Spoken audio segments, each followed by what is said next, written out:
Hello everyone, welcome back to another Seed of Andromeda video. This is Round Planets Explained Part 2.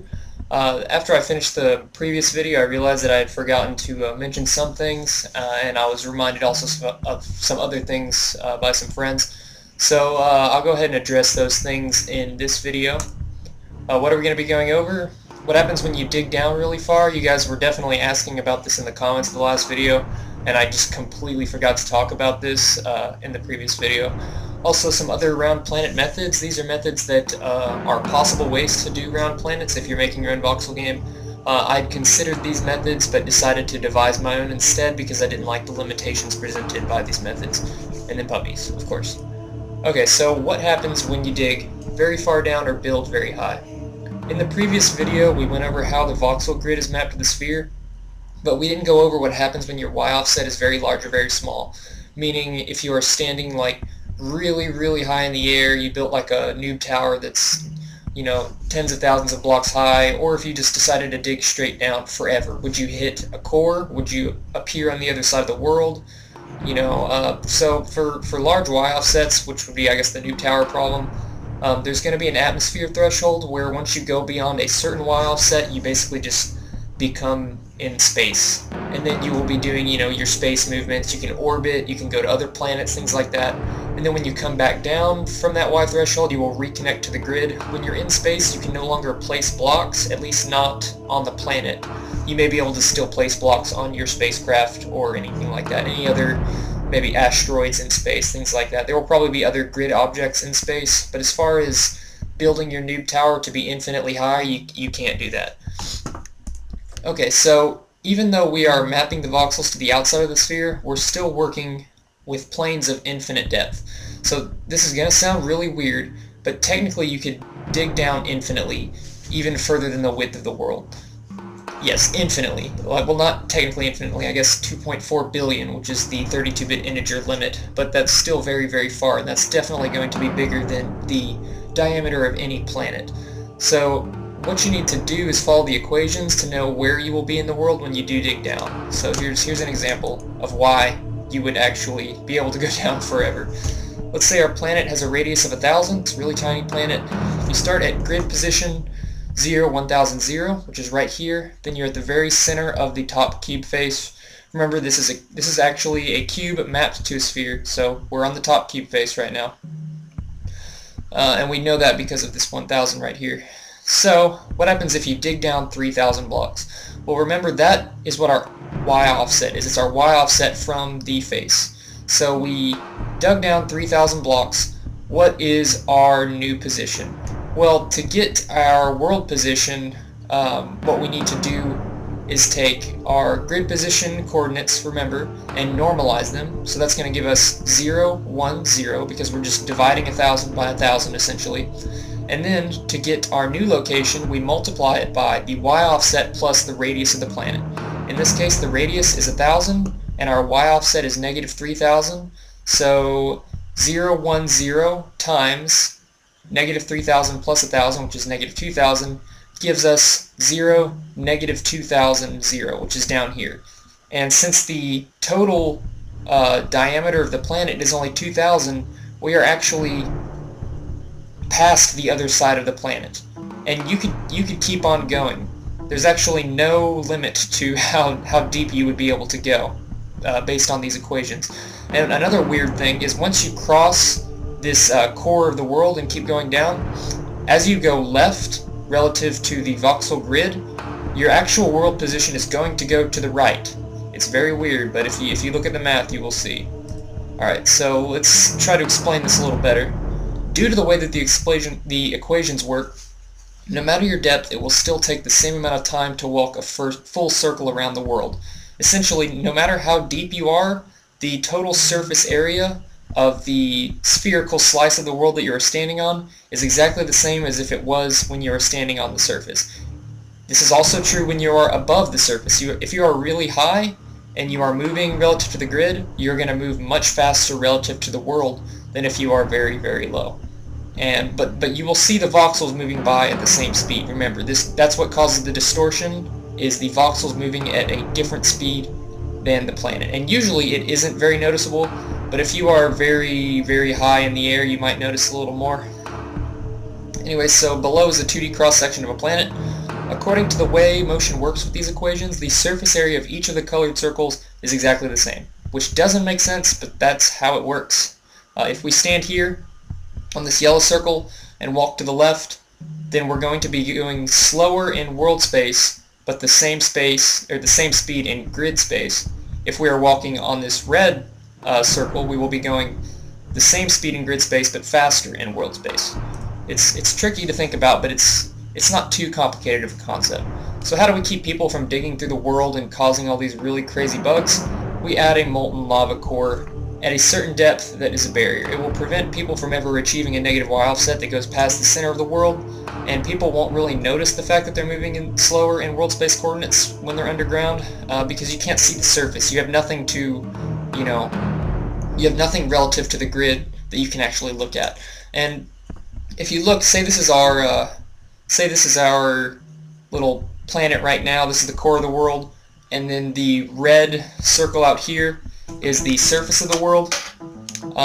We would probably make the actual limit to be maybe this yellow circle right here, but in reality that's still going to be very, very, very, very far beneath the surface, probably tens of thousands of blocks, if not hundreds of thousands of blocks, depending on the planet. And I mean, that's plenty of depth. Think about it. When you play Minecraft, it takes about 100 blocks to get down to bedrock, usually, depending on where you are. And, it might take you a few minutes to get down there. Now imagine 100,000 blocks. It's going to take you forever, and probably not a lot of people are actually going to get that far. But of course, we can make this core depth whatever we want, so it's pretty much just up to you guys. Okay, so now let's talk about the different round planet methods. Okay, there are some other ones that people have used before to make round planets. They're usually not made of cubic voxels, but people have used these to make grid mapped round planets and things like that. First one is a torus world. This one was suggested in the comments. A torus world is just a flat plane that wraps motion horizontally and vertically.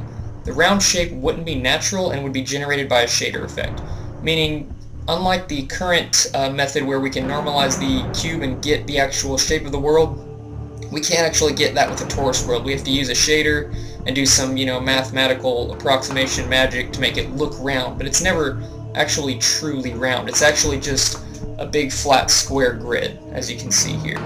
So if you look at these red arrows, these are where it wraps horizontally. The green arrows are wrapping vertically, so if you march along here to the right, you're basically going to be teleported over here and be able to keep going. And the noise that is generated, the terrain procedural noise, uses polar coordinates so that there is a seamless transition between each of the edges. So what does this actually look like? This is why it's called a torus world. Now this torus right here, a torus is basically a donut. This is the representation of your motion. Now you'll notice that if we look at this green arrow right here, it appears to be much, much longer than this red arrow right here, which maps to this red arrow in the grid. This is just a representation of how motion works. It's not a representation of any distance, so don't think of this as the true distance. This is just sort of showing you how it works. So imagine we're here on this grid, and we want to walk north until we end right back where we started. And if you look at the torus, this red arrow is what's going to happen. You're going to go in a little circle and come back. But all of this terrain on the opposite side, you are not going to see. So you could walk a full circle around the world and never see any of this terrain, even though it's technically, I guess you could say, on the other side of the world. Now, however, if you did move up some, say to this blue arrow, and then move to the right or left, then you're going to be up here on this blue arrow, and you're going to go around in a circle. Same goes with the green arrow. If you're in the middle here and you follow the green arrows, you're going to go along this green arrow.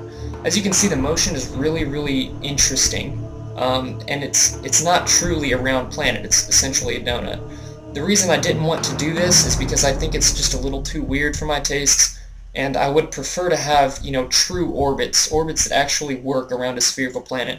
And I feel like doing that with a torus world would be very interesting. I'm not really sure the best way that I would do that. Okay, so next is a cylinder world. This one's pretty simple. I haven't actually seen or I don't know of any implementations that use this, but I've had this suggested a lot and it makes sense to me. What you do is you display the world as a cylinder, which is, I guess, here at the bottom left. This is a cylinder. You would map your grid to the outside of the cylinder, so it would sort of wrap around, and you can map squares to that. It would work. What you do is you take the north and south poles of this cylinder, and you basically squish them. So see this purple circle. This is the top face. This is what it becomes when you squish it. When you look at the right image, it just becomes a single point, and then you end up with just the cylinder squished into this little diamond conic shape. The problem with this is that if you look at the surface area around this pink circle, it's exactly the same as the surface area at the center here. And that's what it's going to be with the voxels. Remember, we map the voxels using the grid that is displayed on this cylinder. Now when we squish it down here, the surface area becomes very, very, very tiny. So what this is going to do is cause really, really bad movement distortion, like you've seen in the current version of the game, except much, much, much worse. The only really playable area is going to be around the equator, and that's definitely not the kind of game that I want to have. If other people can figure out how to maybe fix this, you could probably use this in your own game, or maybe you could figure out how to fake it using a shader, make it look better. I couldn't think of a way, so I just kind of threw this idea out the window. And the third and final one that I can think of is the infinite plane with a shader effect. It's not actually a round planet. If you look at the image below, this is an image from Starforge that I found online. Really cool game, check it out. But what they do is they have an infinite world, if I'm not mistaken, and then they just make it look round by just sort of bending it. Now if you follow the curvature of the world and walk in one straight line, you're never ever going to go back to the same position. You're going to just keep seeing new terrain, which is, it's fine, but it also means that you can't actually orbit a planet. You can't have any kind of meaningful orbit, and I think it would make the general solar system would be just really weird. I don't know how we would make that work, because you wouldn't have any frame of reference when you're looking at a planet from far away. It's just an infinite plane. You don't have any idea really where you are on that plane. Okay, so now we're going to move on away from round planets to something. I don't think this was I think this was suggested by somebody. I don't remember. But what you do is to mask the this is something I'm possibly going to do to mask the distortion. What you do is you, instead of just drawing your chunks on top of the round world, so if you look at this left image, this is what it is now. The green is our chunks, the blue is the world, and the red is where you're going to see a seam, where you're going to see voxels that aren't exactly lining up with the terrain. We might have a little hill here, and the voxels are going to be just kind of in the wrong spot. So what we do is we draw another layer of far terrain on top of the round terrain before we draw the voxels. And what this other layer, which this orange box here is, what this other layer is going to do is going to map perfectly to the voxels. It's going to have basically the same distortion artifacts that the voxels do. So if you have a hill in this orange terrain, it's going to line up perfectly with the voxels. You're not going to have an obvious problem right in front of you. What it does is it moves the distortion further away, because the seam is going to be at the edge of this orange box. You're going to have things out of place here. I don't know how obvious it's going to be. That's the only problem. I haven't actually coded it up yet. I do want to try it and see how it looks. I don't know if I'm going to do it right now, per se, but definitely in the future it's something I want to try and see if it helps really alleviate the pain of all this distortion.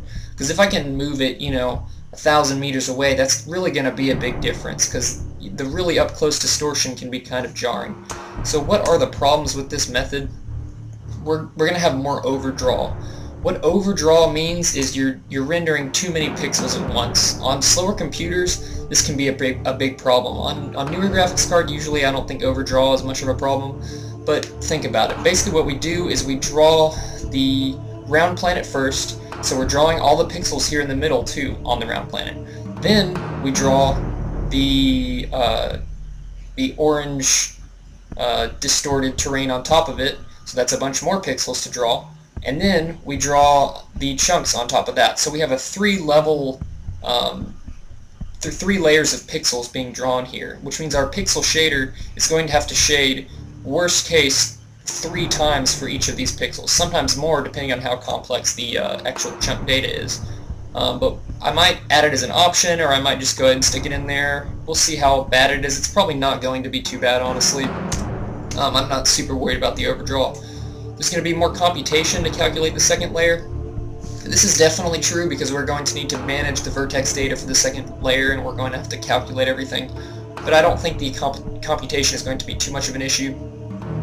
It might be a little bit difficult to manage the trees because we're going to have to draw trees both on the closer terrain and the far round terrain. Or we might have to figure out some other method for that, which might be a little bit weird. And it does add another visible seam. So you're going to have the seam between the voxels and the close far terrain, and then the close far terrain and the round terrain. So, 2 seams instead of 1 seam. Excuse me. So I'm not sure how bad it'll look, but I'm sure you will probably notice it. Feeling a little under the weather, so I'm going to try to stop this video soon. There have been many other methods suggested so far in the comments, and Charles2531 also made a video about his suggestion. He actually posted a link in the comments, so if you're interested in a little more math, go ahead and check that out. Right now I'm not convinced that any of these methods would be much better than the current cubic world. A lot of them have problems, and most of them are more complicated than the current version. Also, a lot of them I'm not actually sure how well they would work. A lot of this 3D stuff is kind of hard to visualize.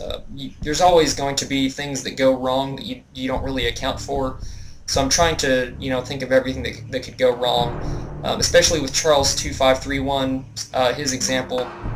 He's got some really cool stuff. I never thought to do what he is suggesting, but I'm just not convinced that it's going to work as well as he thinks. But if it does, that would be really awesome. I hope somebody can do some kind of tech demo of it and see how it works out. I do appreciate the ideas, everybody. Keep them flowing. I love to hear what you guys have to say. And it may seem like I'm arguing with you in the comments, and I just like to try to expose all the flaws so we know what they all are before anybody jumps into any actual programming and then realizes that there's a lot more to it than they think. Okay, one last thing. You can talk to me or others about Seed of Andromeda in our IRC chat room. IRC is, I think, Internet Relay Chat, or something like that. There should be a link in the description of this video for you to go to an online chat client that you can use. I'm not on very often, to be honest. I'm quite busy, but there are people there who you can talk to, and one of them might be able to get in touch with me too if you are just dying to talk to me. If you have any suggestions, post them. Hopefully this cleared up some of your questions. Stay tuned for a video Monday or Tuesday, probably, no promises, and that's going to be over the block editor. Thanks everyone, and peace out.